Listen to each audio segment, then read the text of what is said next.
E aí, meus senadores, tudo bem com vocês? Galera, no vídeo de hoje eu vou estar falando sobre o mundo árabe e muçulmano. Desculpa o tempo sem postar vídeo, que eu tinha prova e tal. Mas agora que as provas passaram, eu posso voltar a fazer vídeos, beleza? E se você gostar, deixa o like, compartilhe o vídeo. E deixa nos comentários o que vocês querem para os próximos vídeos, beleza? Bora pro vídeo então. O islamismo é hoje a segunda maior religião do mundo, com cerca de 1,6 bilhões de pessoas adeptos a pregar a justiça e a prática da generosidade entre as pessoas. Seus seguidores são conhecidos como muçulmanos, que em árabe significa aqueles que se subordinam a Deus. Essa crença religiosa foi fundada no século VII, na atual Arábia Saudita, pelo profeta Maomé, e desempenhou um importante papel no processo de unificação dos diversos grupos árabes em torno de um governo centralizado. Em torno do oásis. Por volta de 1200 a.C., os habitantes da Península Arábica, cujo território é formado, em sua maior parte, por desertos, encontravam-se divididos em pequenas tribos. Os integrantes dessas tribos, os árabes, eram de origem semita, assim como os hebreus. Entre suas principais atividades econômicas estavam o pastoreio e o comércio. À medida que o comércio cresceu, os mercadores do sudoeste da península passaram a organizar caravanas em direção à Palestina e à Síria. Mais ao norte, onde vendiam mercadorias do Oriente que chegavam pelo Oceano Índico, era uma viagem difícil, pois só havia água nos poucos oásis existentes no caminho. Sob o impulso do comércio, alguns núcleos urbanos se formaram em torno do oásis, como os do Kurayama e Tayama. No noroeste da atual Arábia Saudita, de modo geral, esses centros se configuravam como cidades-estados, pois contavam com leis e governos próprios. Pouco a pouco, alguns desses centros se enriqueceram com o comércio e se transformaram em reinos, como o de Sabá. Politeísmo dos árabes. Além de mercadorias, as caravanas difundiam ideias, notícias e formas de comportamento dos diversos lugares por onde passavam. Por estarem em contato constante com povos diferentes, crenças religiosas, judeias, cristãs, os árabes desenvolveram um verdadeiro sincretismo religioso. Inicialmente, cultuavam diversos deuses, relacionados aos astros e aos fenômenos naturais. Além disso, eram animistas, ou seja, acreditavam que objetos inanimados, uma pedra por exemplo, também tinha alma. Alguns desses objetos eram venerados em lugares de concentração de peregrinos. Um desses lugares era Meca, cidade situada em um oásis no lado ocidental da Península Arábica e ponto de encontro de caravanas.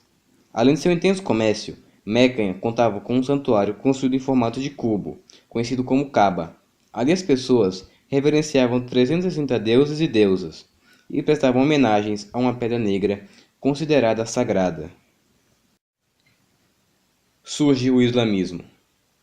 Durante certo tempo, o governo de Meca foi exercido por um conselho do clã dos Quraishitas. A partir de 613, contudo, um condutor de caravanas chamado Maomé passou a proclamar preceitos religiosos diferentes dos existentes na região. Maomé afirmava a existência de um único Deus, que chamou de Alá, e denominava sua religião de Islã, que quer dizer submissão a um Deus. Para os grandes comerciantes, o monoteísmo de Maomé representava um perigo, pois podia afastar os peregrinos e dessa maneira afetar o comércio. Em setembro de 622, Maomé fugiu para a cidade de Atebre. Essa viagem ficou conhecida como Hegira, que significa imigração. Marca o início do calendário na nova religião, difundida por Maomé. Os seguidores do islamismo passaram a ser chamados de muçulmanos, em árabe, cujo radical linguístico é o mesmo de Islã, que significa muslim.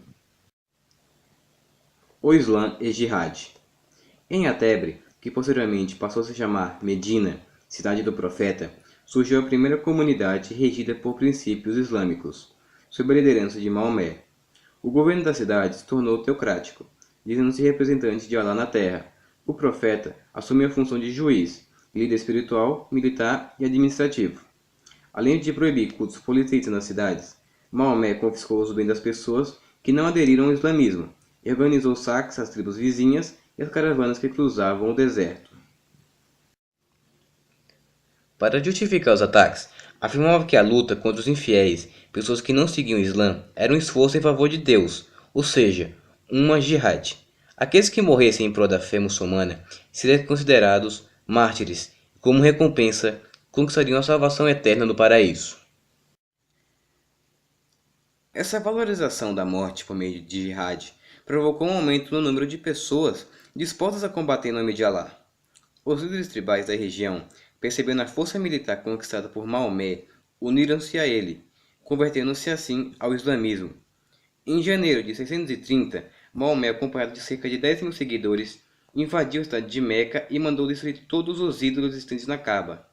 Depois, declarou o santuário lugar sagrado para os muçulmanos e centro de suas peregrinações. Aproveitando a estadia na cidade, organizou várias jihadis a tribos e reinos vizinhos. Com esses fundamentos religiosos, Maomé unificou as tribos da Península Arábica e criou um forte sentimento de identidade entre os árabes, fazendo surgir um Estado árabe e muçulmano. Quando morreu, em 632, praticamente toda a região ocidental da Península Arábica estava sob o domínio da teocracia islâmica. Sunitas e xiitas. Após a morte de Maomé, os islamistas se dividiram em duas facções. Uma delas considerava que a escolha do sucessor deveria recair sobre o muçulmano mais qualificado para o cargo. Para essa facção, aquele que apresentava melhores condições era Abu Bakr, um dos sogros de Maomé. Assim como outros árabes, Maomé tinha várias esposas. Os defensores dessa ideia ficaram conhecidos como sunitas. A outra facção entendia que o cargo deveria ser hereditário. Nesse caso, o parente muçulmano mais próximo de Maomé, seu primo e genro Ali, deveria ser também seu sucessor. Os adeptos dessa fórmula ficaram conhecidos como xiitas. Ainda hoje, os muçulmanos se dividem entre sunitas, 84%, e xiitas, 16%.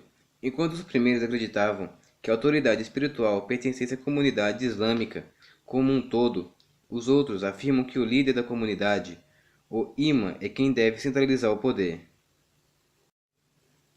Os sunitas saíram vitoriosos e Abu Bakr se tornou o novo líder islâmico.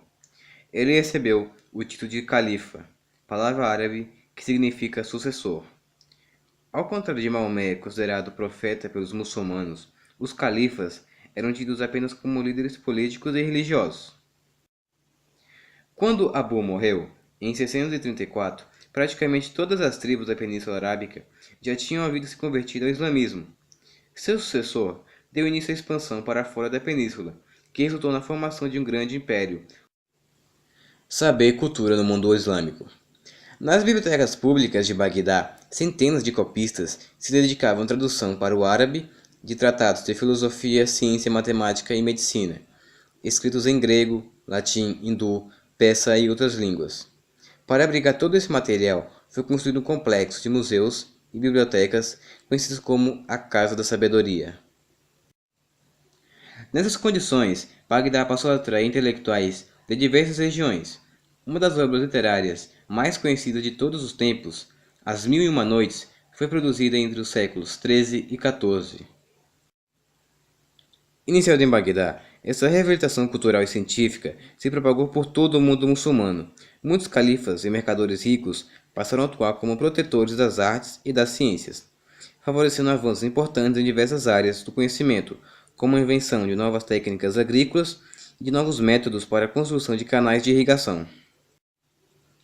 No campo da matemática, criaram a álgebra e a trigonometria, e com base no sistema numérico dos hindus, inventaram o sistema arábico. Com os conhecimentos de mecânica, construíram balança de grande precisão e ergueram moinhos movidos a água. A química foi outra área em que também se destacaram. Contanto, com excelentes laboratórios, fizeram diversos experimentos e descobriram novos produtos químicos, entre os quais o bórax e a amônia, e o sal amônico, o ácido nítrico, ácido sulfúrico e o nitrato de prata. Também inventaram um alambique e desenvolveram tintas para tingir tecidos.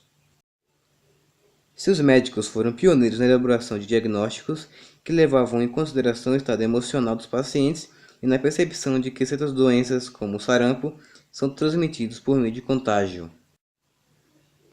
Na arquitetura, destacam-se as mesquitas, templos religiosos muçulmanos, sustentados por grandes colunas com arcos em forma de ferradura e enormes cúpulas. Como a religião islâmica não permitia a reprodução de seres naturais, a decoração desses locais é rica em motivos geométricos conhecidos como os arabescos. O mundo islâmico se divide. No século VIII, o território islâmico foi dividido em diversos califados independentes. Novas divisões ocorreram nos séculos seguintes. Dessa forma, a expressão Império Muçulmano passou a ter uma nova conotação mais religiosa do que política, pois designava um conjunto de reinos ligados pelo islamismo, mas que não formavam um Estado unitário e centralizado. Em 1095, a Igreja Católica deu início a uma série de campanhas bélicas religiosas contra os muçulmanos, com o objetivo de reconquistar Jerusalém, a cidade considerada sagrada. Eram as Cruzadas, que se estenderam até o século XIII. Em 1258, os mongóis invadiram e saquearam Bagdá. A partir de então, um imenso território sob o domínio muçulmano se fragmentou por completo, originando diversos estados muçulmanos independentes uns dos outros. Apesar disso, a unidade cultural dos muçulmanos não foi destruída, permanecendo até hoje. Bom, galera, espero que você tenha gostado do vídeo. Bom, se você gostou, se inscreve no canal, deixe seu like, compartilhe o vídeo, que isso ajuda demais, demais, demais. E deixe nos comentários o que vocês querem para os próximos vídeos, beleza? Só deixar aí que eu vou estar trazendo. Bom, até a próxima.